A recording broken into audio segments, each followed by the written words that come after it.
Bienvenue dans Souveraine. Ici, on ne parle pas de devenir plus, on parle de revenir à soi, de retrouver cette souveraineté intérieure dans ton corps, dans ton cycle, dans ta propre vérité. Je suis Marianne et je t'accompagne à écouter ton corps, à comprendre ton rythme, à habiter ta féminité. Pas pour devenir parfaite, pas pour coller un modèle, pour redevenir vivante, présente, souveraine. Dans ce podcast, on parle de corps qu'on n'écoute plus, de symptômes qu'on minimise, de puissance qu'on tait et de tout ce qu'il est possible de retrouver en revenant là où tout commence, en soi. Bienvenue dans ton propre royaume intérieur, bienvenue dans Souveraine. Est-ce que tu t'es déjà réveillé un matin avec une énergie de fou furieux, l'envie d'absolument tout faire, un petit peu de tout dégommer, et puis le lendemain, tu n'as plus envie de voir personne, tu as envie d'annuler tous tes projets, de pleurer sans trop savoir pourquoi aussi d'ailleurs. Et peut-être aussi que tu t'es déjà dit, mais hier j'avais une pêche d'enfer et aujourd'hui, j'ai juste envie d'être toute seule dans mon coin, laissez-moi tranquille. Et peut-être encore que tu t'es dit, hier j'étais hyper calme et apaisée et là j'ai juste envie de tuer tout le monde et de te faire passer par la fenêtre, alors arrête de me parler. Parce que moi, oui. Et en fait pendant longtemps. Et j'ai cru que c'était un problème d'ailleurs, que ce manque de constance, d'énergie, cette sensibilité un petit peu accrue, c'était problématique parce que ça dérange, ça frictionne, ça bloque. Avec moi, mais aussi avec les autres.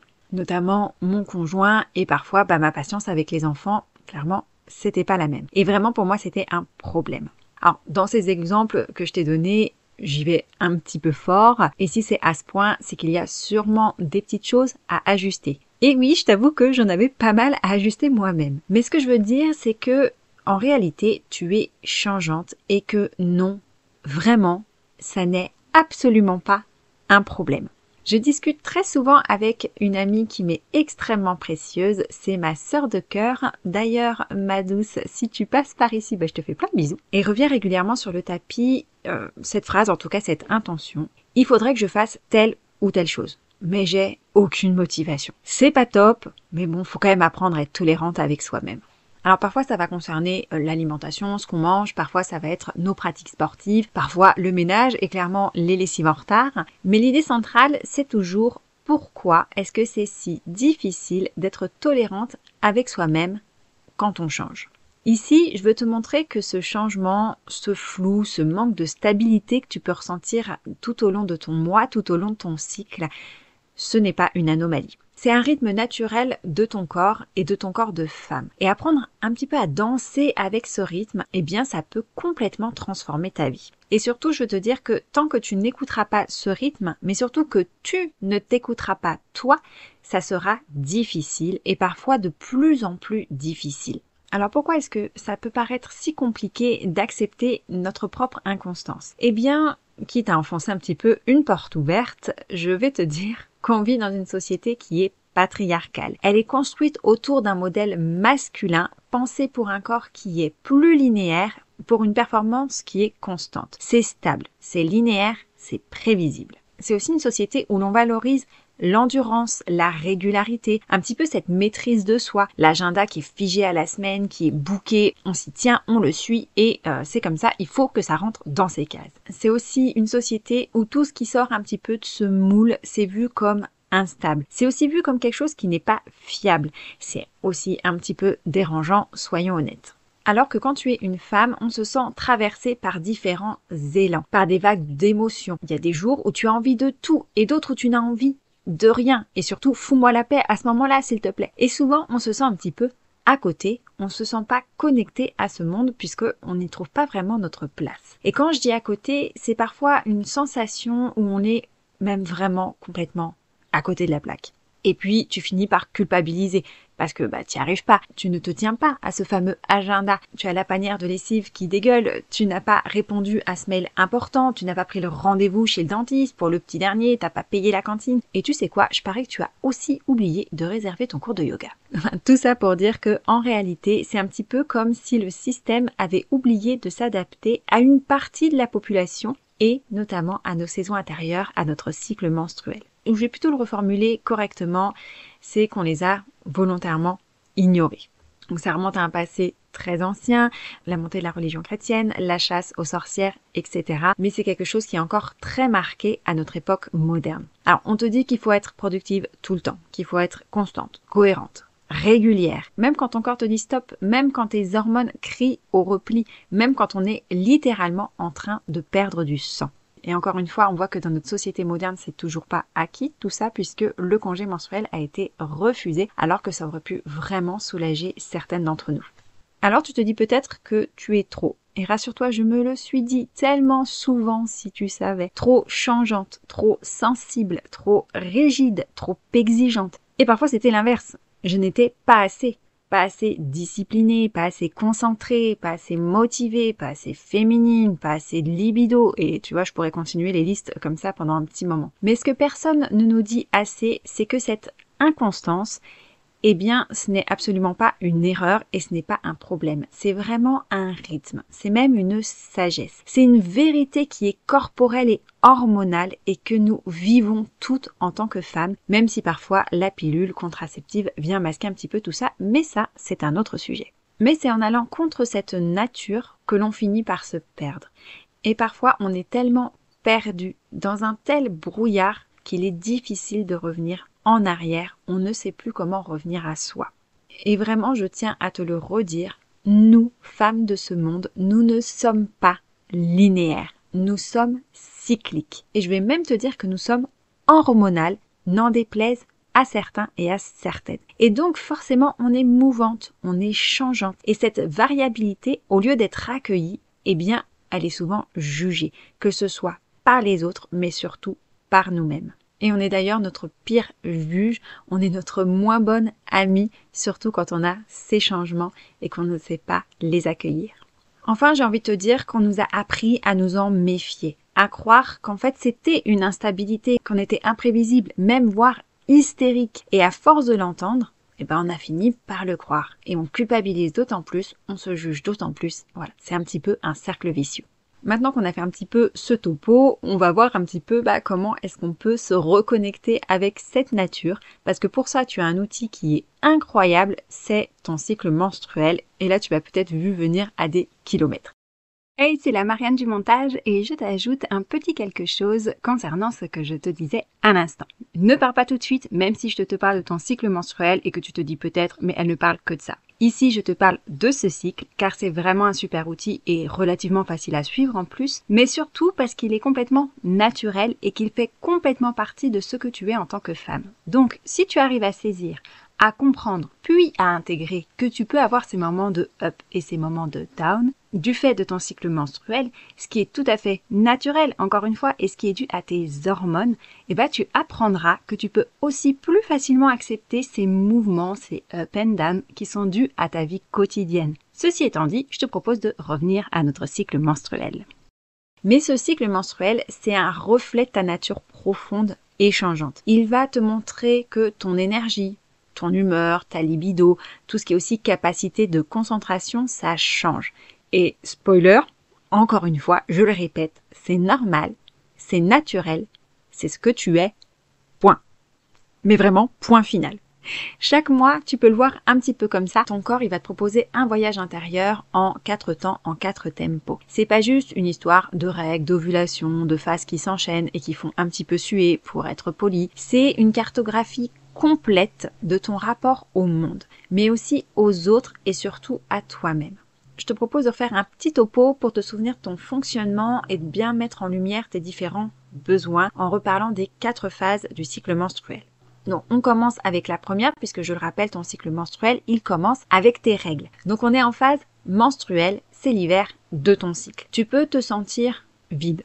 Et parfois vidé, soyons honnêtes, un petit peu au ralenti, dans un besoin un petit peu presque viscéral de solitude. Ta libido, elle chute. Tu as un besoin de repli qui peut être intense. C'est-à-dire que tu as besoin d'avoir ces moments pour toi, un petit peu seul, sous ta couette, tranquillou bilou, fichez-moi la paix. Et pourtant, il faut savoir que c'est aussi un moment d'une très grande sagesse intérieure, où ton intuition, elle devient très forte. C'est l'occasion vraiment pour toi de ralentir, d'écouter vraiment tes besoins, de te reposer sans culpabilité surtout. C'est aussi le moment d'oser dire non.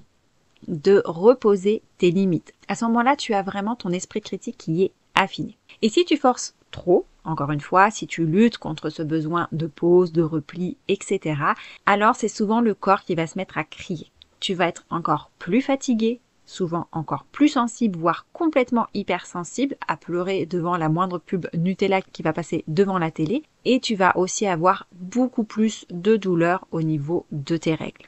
Ensuite, on va avoir la phase folliculaire, c'est un petit peu le printemps de ton cycle, ça revient, etc. Et revient avec ce printemps ton envie, celle de créer, d'être efficace, de bouger, de faire du sport, de planifier, de réfléchir. Ta libido aussi, elle va commencer à remonter doucement.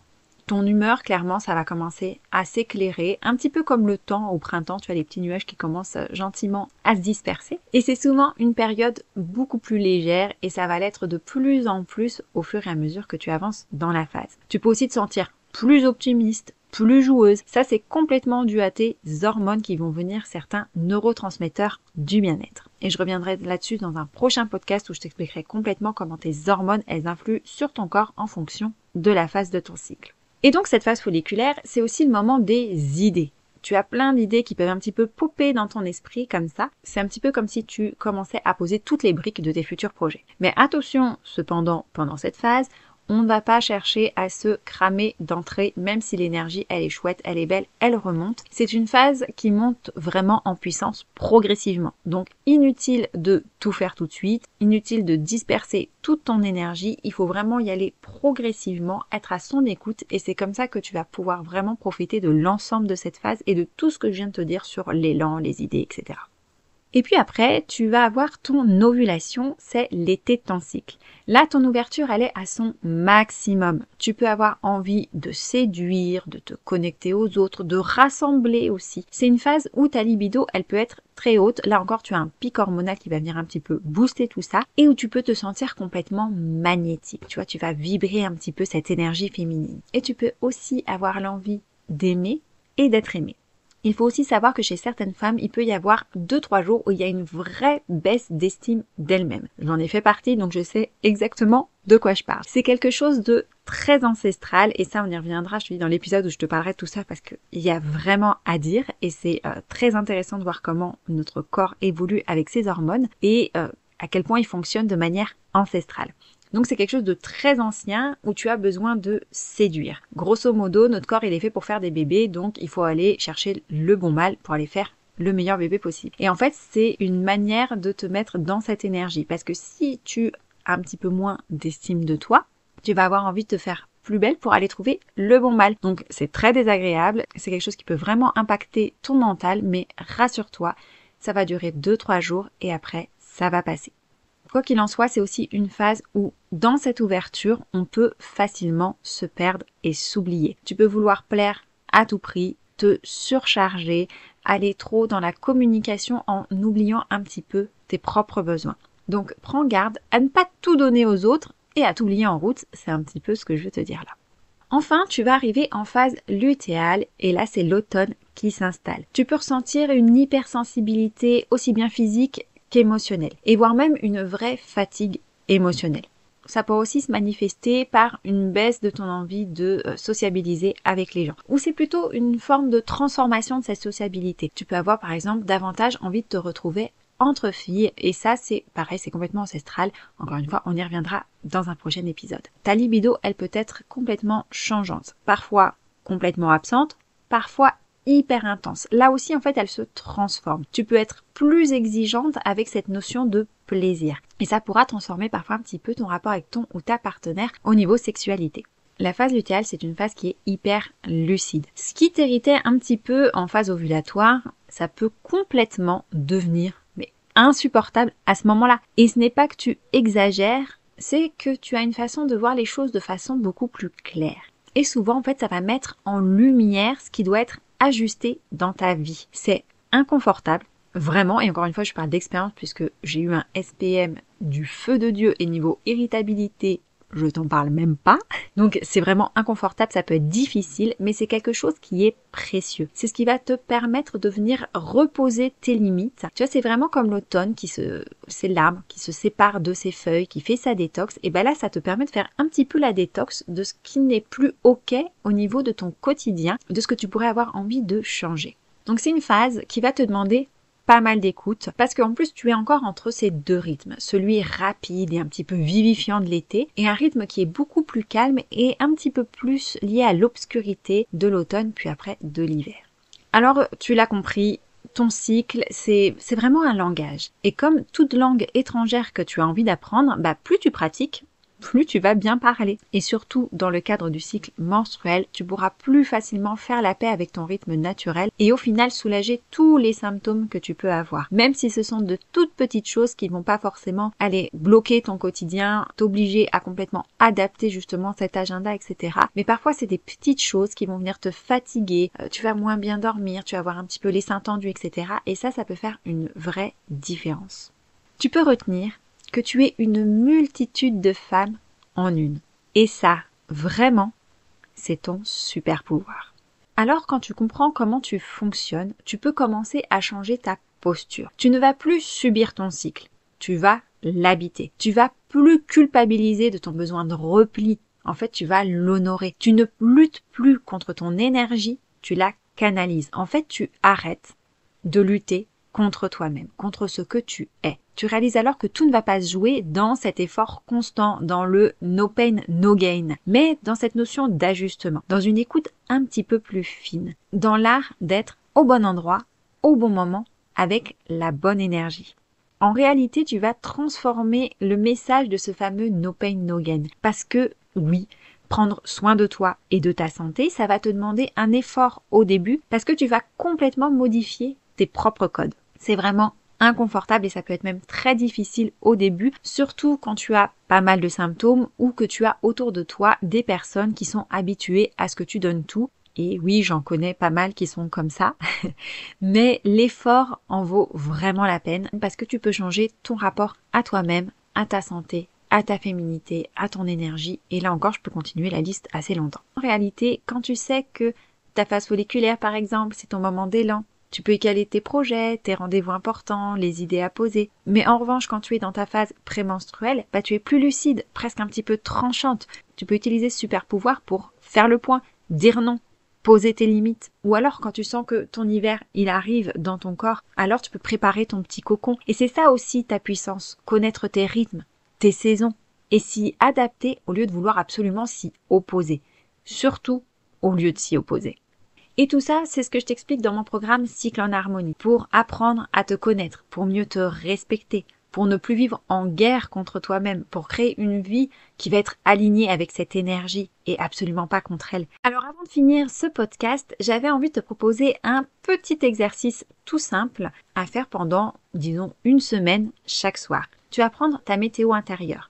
Tu peux noter ton énergie, par exemple de 1 à 10, une humeur dominante de ta journée, tout ce qui a été en vie sociale, donc est-ce que tu as plutôt envie de t'isoler, tu as eu envie d'échanger, de te connecter aux autres, plutôt à tout le monde, plutôt aux femmes, etc. Quelle était aussi la qualité de ta concentration? L'objectif, c'est de venir un petit peu observer tout ça, sans jugement, encore une fois, pour venir comprendre les différentes vagues qui sont passées en toi pendant cette semaine et surtout de te réconcilier avec elles. Et je t'invite même, si tu as envie, de pousser l'exercice pendant un mois complet, de tes règles jusqu'aux prochaines, pour voir un petit peu comment est-ce que fluctue cette énergie, comment fluctuent ces envies, ces besoins, et de voir un petit peu si tu as des schémas qui vont devenir redondants d'un mois sur l'autre. Tu verras que je te demanderai souvent de venir un peu sonder cette météo intérieure, de voir ce qu'il s'est passé dans ta journée, dans ta semaine, dans ton mois. Tout simplement parce que l'apprentissage de soi commence par l'observation. Vouloir changer des choses sans même comprendre comment tu fonctionnes, ça, je peux te le garantir, ça fonctionne pas très bien. Donc, je te demanderai de faire ces petites observations, de venir peut-être compléter avec l'observation de ton cycle, etc. en fonction de ce que tu fais déjà. Mais ces exercices, ils ont pour but de te permettre de commencer à t'observer et donc à commencer à te comprendre. Je vais conclure en te disant que tu n'as pas besoin d'être la même chaque jour. Tu n'as pas à te forcer à être constante. Tu peux apprendre à aimer celle que tu es même quand tu changes. Parce que tu es une femme, tu es vivante, tu es cyclique, tu es riche de 1000 facettes. J'ai une dernière question. Qu'est-ce qui changerait pour toi si tu apprenais à honorer ces 1000 facettes? Je te remercie d'avoir écouté cet épisode. S'il t'a plu, partage-le et laisse-moi un petit commentaire. Et souviens-toi, tu es exactement celle que tu dois être, même quand tu changes et surtout si tu changes.